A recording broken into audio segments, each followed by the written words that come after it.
So the note we just read gave the definition of 1 radian as being the measure of the central angle theta intercepting an arc length s equal to the radius r equals 1 of the unit circle. But we really can generalize this to be equal to the radius r of any circle, and we'll be seeing that in a future video. Right now we're going to consider the unit circle with radius equals 1. We're going to draw it, and then we're going to figure out the angle measure. Well, we start with our initial side coming out, the radius coming out from the central angle, 1 unit for the radius, swing upward, and when we have the swing upward arc, the same measure as the 1 unit, that's 1 radian central angle measure.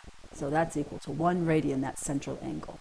Now in the next picture, we have the same 1 unit circle with radius 1. We're going to swing open from the initial side all the way up to the 12 o'clock position for the terminal side.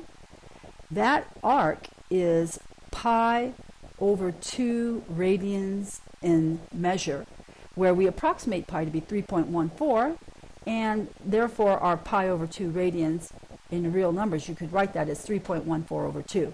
But expressed in radians, it's pi over 2 radians exactly.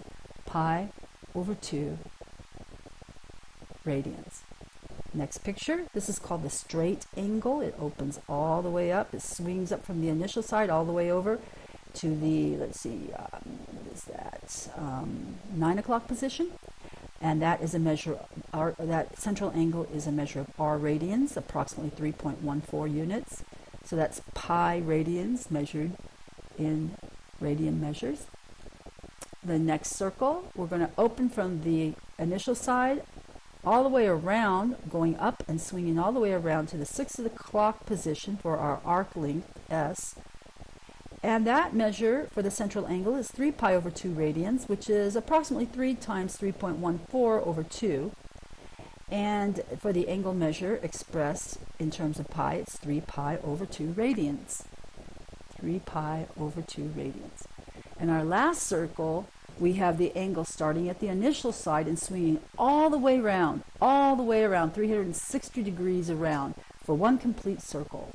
So its measure of the central angle in this case is 2 pi, which is 2 times 3.14 approximately, and we measure that in multiples of pi, 2 pi radian measure for that central angle.